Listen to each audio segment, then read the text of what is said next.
Every day, we wake up to news that reminds us of how fragile life truly is. Today, the world lost four remarkable American legends, people who inspired us, entertained us, and shaped our culture in ways we'll never forget. Their stories remind us that greatness isn't about how long we live. It's about the mark we leave behind. The morning air in Kochi was still when the news broke. Raila Odinga, Kenya's longtime opposition leader and former prime minister, had passed away. He was 80 years old. The announcement spread quickly, first in whispers, then across the world, carrying with it a heavy silence that only true loss can bring. For millions of Kenyans, Raila Odinga was more than a politician. He was a symbol of resistance, a man who stood tall through decades of struggle. Born on January 7, 1945 in Maseno, Western Kenya, he was destined to live a life intertwined with his nation's history. His father, Jaramogi Oginga Odinga, had been Kenya's first vice president. From an early age, Raila learned that leadership often came with sacrifice. He studied engineering in East Germany before returning home, where he began his public life as a teacher and entrepreneur. But it was politics, and the call for freedom, that soon consumed him. He joined the fight for multi-party democracy in the 1980s, a time when speaking against the government could cost a man his freedom. And for Raila, it nearly did. He was detained for years, accused of involvement in a coup attempt. Yet even from behind prison walls, his voice remained strong, a voice for justice, equality, and reform. When democracy finally returned to Kenya in the early 1990s, Raila became a central figure in shaping its future. He won a seat in parliament and began his long, unrelenting campaign to lead the country. 5 times he ran for president, and 5 times he fell short. Each defeat brought controversy, questions of fairness, and renewed calls for change. But Raila never stopped. His supporters saw in him a man who refused to give up, even when the odds turned against him. In 2008, he became prime minister through a coalition government formed after a disputed election that left the nation divided. During his years in office, Kenya witnessed the birth of a new constitution and reforms that aimed to strengthen democracy. He often said, "Our struggle is not about one man's power, but one people's future." Those words became his compass.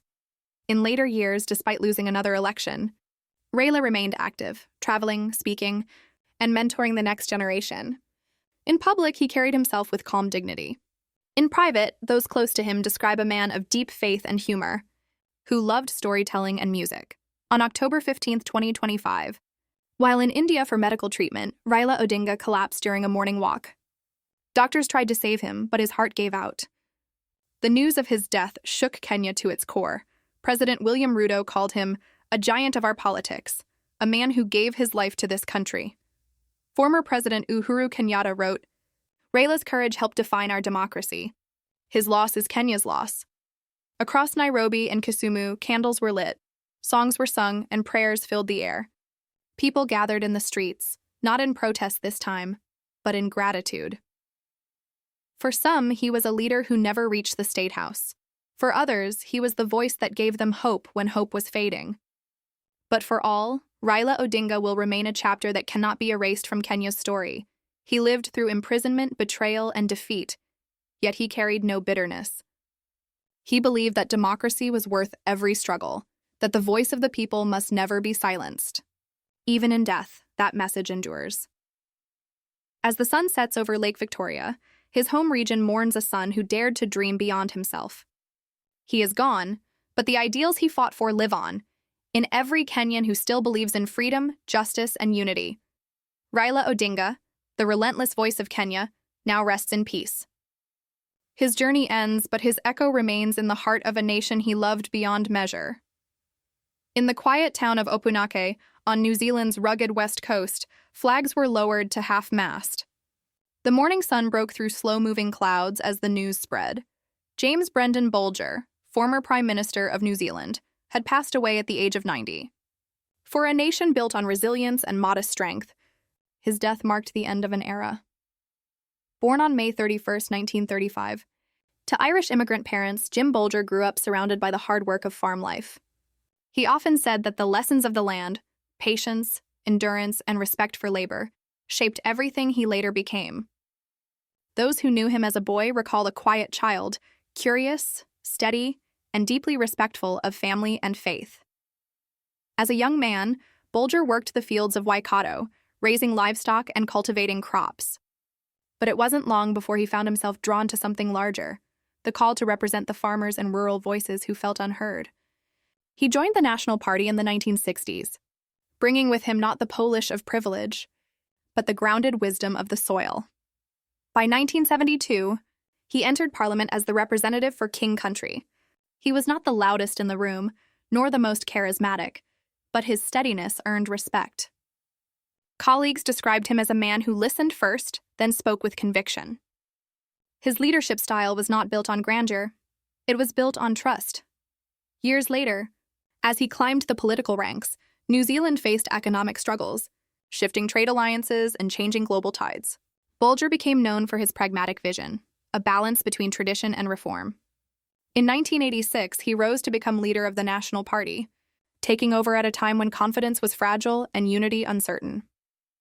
When the 1990 general election came, his message was simple and firm: rebuild stability, restore faith, and work hard for ordinary New Zealanders. The people responded.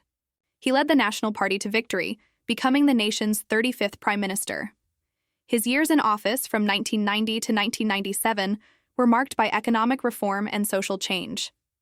The country was emerging from deep recession, and Bolger's government took bold, sometimes controversial steps to balance the books and reshape the welfare system. Supporters called him practical. Critics called him tough. But even those who disagreed often admitted, he led with purpose, not pride. He had a deep belief in dialogue and democracy. During his tenure, he faced major union disputes, constitutional debates, and the challenge of redefining New Zealand's identity on the world stage. Yet through it all, he remained calm, deliberate, and grounded, a farmer at heart, steering the nation with the patience of one who knows that real growth takes time. In 1995, as New Zealand marked the centenary of women's suffrage, Bolger famously said, "We are all stewards of what was given to us. Our duty is to leave it better for those who come next." That sentence became a reflection of his philosophy, conservative in method, but progressive in purpose. One of his defining moments came when New Zealand faced questions of national identity and cultural recognition. He began open discussions about the Treaty of Waitangi, acknowledging Maori rights and calling for mutual respect and understanding. For a man who came from rural Irish roots, his respect for New Zealand's Indigenous heritage surprised many, but it also redefined his legacy. When his time as Prime Minister ended in 1997, Bolger stepped away with little fanfare. He said simply, "I did my part. Now others must carry it forward." He remained active in public life, serving as ambassador to the United States, chancellor of the University of Waikato, and chairman of several national commissions. Even in retirement, his advice was sought and his wisdom was valued. As the years passed, his public appearances grew fewer, but his influence lingered.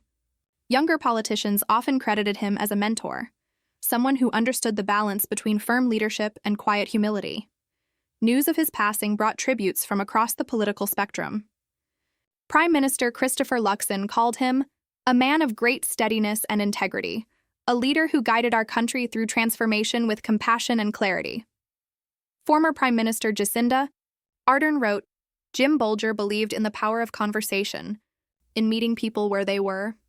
That belief shaped our democracy for the better." And one message from social media read simply, "He was the calm in our storms. Rest well, Jim." Across the nation, people remembered him in their own ways. Not as a distant figure of power, but as someone familiar, approachable, and quietly wise. In Taranaki, locals placed flowers at the small Catholic church where he had worshipped for decades. In schools and offices, moments of silence were observed. And in homes, stories were told about a prime minister who came from the fields, spoke plainly, and kept his promises. His passing reminds New Zealanders of a generation of leaders who led not by spectacle, but by service. He was never one to chase headlines or applause. Instead, he believed in the slow work of building trust, building policy, building bridges between divided voices. Those who worked closest to him say his humor was dry, his discipline unshakable, and his compassion genuine. He treated political opponents with the same respect as colleagues, believing that democracy thrived only through civility. In his later years, he often spoke about family. He once said, "When all the noise fades, What truly matters are the people around your table. Perhaps that was the truest reflection of Jim Bolger, a man who led a nation, yet never lost touch with the simple values that built it. As New Zealand lowers its flags and lifts its prayers, the memory of James Brendan Bolger stands tall, not in marble or monuments, but in the quiet integrity of the people he served. He leaves behind a country more confident, more open, and more aware of its shared destiny.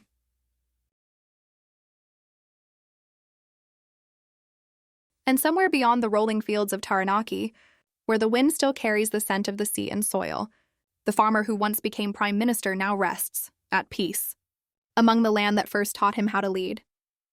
In Chicago, the autumn wind carried a quiet sadness across Loyola University's campus. Candles flickered outside the chapel. Students stood in silence, some whispering prayers, others holding hands. The news had been confirmed. Sister Jean Dolores Schmidt, the beloved chaplain of Loyola's men's basketball team, had passed away at the age of 106. Her gentle smile, her endless optimism, and her words of faith had finally found rest. For many, she was not just Sister Jean. She was family. A grandmotherly figure whose spirit lifted an entire university, and in time, the whole world. Born on August 21, 1919 in San Francisco, Jean Dolores Schmidt was raised in a home filled with faith and service. She joined the Sisters of Charity of the Blessed Virgin Mary when she was still young, devoting her life to God, education, and the care of others. Her journey with Loyola University Chicago began in 1991, when she took on the role of team chaplain for the men's basketball program. Few could have predicted that decades later, she would become one of the most recognizable and beloved figures in college sports. Her fame came unexpectedly in 2018. At 98 years old, she sat courtside during the NCAA March Madness tournament, her eyes bright, her scarf maroon and gold, her hands folded in prayer. The Loyola Ramblers, the team she had guided and blessed for years, made an unbelievable run to the Final Four. And at the center of that story was Sister Jean, calm, joyful, and radiating faith. In the days that followed, her face was everywhere and on national television, magazine covers, and even bobblehead dolls. But she never sought attention. She often said with a laugh, "It's not about me. It's about the boys, and it's about God." Her humility became her charm, her authenticity her power. Through that magical season, she offered not only prayers, but wisdom. Before every game, she would send her players an email filled with encouragement and faith. She reminded them to play hard, to stay humble, and to trust in something greater than themselves. One player once said, "She believed in us when no one else did. That belief gave us courage." When Sister Jean turned 100, the celebrations were extraordinary. Thousands sent her birthday wishes, from students and athletes to public figures across the country. Former President Barack Obama wrote, "You remind us that joy, service, and spirit can change the world." Even Pope Francis sent blessings, calling her a beacon of faith and kindness in modern times.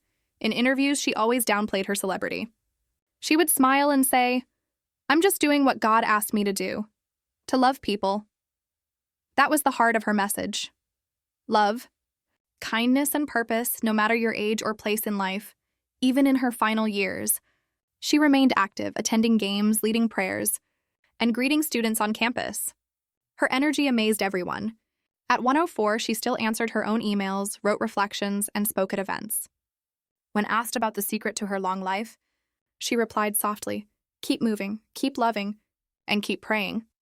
Her passing on October 9th, 2025, marked the end of a century-long chapter, a life lived fully, joyfully, and faithfully. Loyola University released a statement calling her the soul of our community. The men's basketball team honored her memory with black ribbons and pre-game prayers. Coach Drew Valentine said, "She taught us that victory is more than a scoreboard. It's about faith, teamwork, and heart." Across social media, tributes poured in from every corner of the world. Former students wrote messages like, "She changed my life with one conversation." Sports fans who had never met her shared photos of her smiling face and her famous motto, "Worship, work, win." That simple phrase had come to represent her outlook on everything. Faith first, effort second, gratitude always. For Loyola, she was more than a spiritual leader. She was a symbol of what it means to belong, to believe, and to keep hope alive even in difficult times. Many students described how her words helped them through loss, exams, and uncertainty. She would listen patiently, then remind them, God has a plan. Maybe not today, but always. Even after her passing, her presence lingers on campus. In the chapel she loved, her favorite pew is adorned with flowers. Her chair by the basketball court remains empty, a quiet space of remembrance. And every time the Ramblers take the court, her image shines on the big screen, the same warm smile, the same twinkle in her eye. Those who knew her say she never judged, never scolded, never turned anyone away. Her faith wasn't loud or forced. It was lived in kindness and laughter and the small, everyday moments. She reminded everyone that holiness isn't found in perfection, but in compassion. As the university held her memorial service, the choir sang softly, and the air was filled with both grief and gratitude. Many wept, but there were also smiles, because Sister Jean had given them more than guidance. She had given them an example of how to live. One student spoke at the vigil and said, "Sister Jean taught us that faith doesn't make life easy. It makes life meaningful, and that, perhaps, was her final lesson. That in a world often divided and uncertain, a heart filled with love can still unite thousands." Her story will be told for generations. The 98-year-old nun who stole the nation's heart, the woman who turned a basketball tournament into a message of hope. But beyond all the headlines and celebrations, Sister Jean's greatest victory was quiet, the hundreds of lives she touched. One smile, one prayer, one kind word at a time. As night falls over Chicago, the bells of Madonna della Strada Chapel ring softly. Inside, the light glows against the stained glass she loved so much. And somewhere in that light, the spirit of Sister Jean remains, still cheering, still blessing, still believing. Sister Jean Dolores Schmidt, a century of faith. Joy and love now rests in the peace she always preached. Her voice may be silent, but her message will never fade. Because love, as she often said, always finds a way to win. The quiet news came early in the morning. Penelope Milford, the acclaimed actress once nominated for an Academy Award, had passed away peacefully. She was 76. For many, her name carried the glow of the 1970s, an era when film, art, and heart collided. For others, it was her warmth and quiet grace that would never be forgotten. Born in St. Louis, Missouri on March 23, 1948, Penelope Dale Milford grew up in a world of books, music, and imagination. Even as a child, she found her way to the stage, performing in small school productions that hinted at a spark larger than life. Her family would later say she had the kind of voice that made silence. Listen, that gift, the ability to move hearts without force, would become the defining quality of her art. Her journey to Hollywood wasn't quick or easy. She studied acting in New York, waiting tables and performing in off-Broadway theaters, chasing roles that were few but meaningful. Friends remembered her as focused and humble, never chasing fame, only truth in performance. She once said, "Acting isn't about pretending, it's about understanding people until you can feel what they feel." That empathy shone through every role she touched. Her breakthrough came in 1978, with the film Coming Home, where she played Vi Munson, a gentle, complex character caught in the emotional aftermath of war. It was a role that asked for honesty more than glamour, and Penelope gave it everything she had. Her performance earned her an Academy Award nomination for Best Supporting Actress. In a decade filled with bold performances, hers stood out for its stillness, its truth. Critics praised her deeply human portrayal. One review from the Los Angeles Times called her the quiet heart of the film, a reminder that empathy can speak louder than protest. She didn't win the Oscar that year, but she won something far deeper: respect from her peers and love from audiences who saw in her something real. After Coming Home, she appeared in a series of memorable projects, each chosen with care. Films like Heaven's Gate, The Golden Seal, and Missouri Breaks carried her presence, a calm, soulful figure amid chaos and drama. Television soon followed, where she found new audiences through thoughtful, heartfelt performances. No matter the screen size, Penelope's strength was the same: quiet sincerity, but she was never one to chase the spotlight. Unlike many of her contemporaries, she preferred privacy, simplicity, and meaningful work. When asked in an interview why she didn't pursue stardom more aggressively, She smiled and said, "I've never needed to be seen everywhere, just seen truthfully once in a while." That humility became her signature, a gentle refusal to let fame define her. In later years, she returned often to the stage. Theater was her first love, and it gave her what film never could, a direct connection to people's emotions. She performed in intimate productions across New York and regional theaters, bringing grace and depth to every role. Colleagues described her as a quiet powerhouse, always lifting those around her. One director who worked with her on a small theater project recalled, "She had no ego. She treated every actor, from lead to understudy, with kindness. She believed that art was community." That belief shaped her life beyond performance. She volunteered with arts education programs, helping young actors find confidence and purpose in their craft. For her, acting was never about fame. It was about giving something honest back to the world. Even as the spotlight dimmed over the decades, she remained content. She lived quietly, writing, mentoring, and occasionally appearing in small film and television projects. Her friends often said that her laughter filled a room like light through stained glass, warm, imperfect, and beautiful. In an industry that often forgets, she remained unforgettable to those who truly knew her. News of her passing brought an outpouring of tributes from actors, filmmakers, and fans who remembered her gentle artistry. Actress Jane Fonda wrote, "Penelope had a rare gift. She could break your heart without saying a word." Another message from a longtime friend read, "She lived with grace. She worked with soul. She left nothing undone in kindness." For many younger artists, discovering her work became a lesson in sincerity. Clips of her coming home scenes began circulating again online, a generation too young to remember the 70s now watching in awe at her quiet power. One fan on social media wrote, "You can see her empathy in her eyes. It's like she understood all our pain." Her passing reminds the world of something easily forgotten, that art doesn't need to shout to be eternal. Her performances still feel fresh, still speak softly to the human condition. And though her name might not appear in bold headlines, her legacy rests in the lasting emotions she stirred. In her later interviews, she often spoke about time and purpose. "I've had a blessed life," she once said. "Fame fades, but the love you give through your work, that stays in people." Those words now echo as both reflection and farewell. As her family shared in their statement, Penelope lived with gratitude. She believed art could heal, and she spent her life proving it. They described her final years as peaceful, surrounded by music, books, and the people she cherished most. Even near the end, she remained curious, reading plays, mentoring students, and offering quiet advice to young dreamers. She may have left the stage, but her influence lingers, in the flicker of a theater light, in the tenderness of a well-delivered line, in the courage of any artist who chooses truth over fame. Every frame she appeared in carried something human, something unspoken yet deeply felt. As the curtain gently closes on her story, what remains is not the applause, but the stillness she left behind, that sacred pause after a powerful performance, when hearts are full and words are few. Penelope Milford lived for those moments, and through them, she gave the world her greatest performance, a life of quiet grace, lived beautifully, without regret. Tonight, somewhere, an old film flickers on a screen. A younger Penelope smiles softly, her eyes full of hope. And for those who watch, that smile becomes a reminder. Art is fleeting, but kindness endures forever.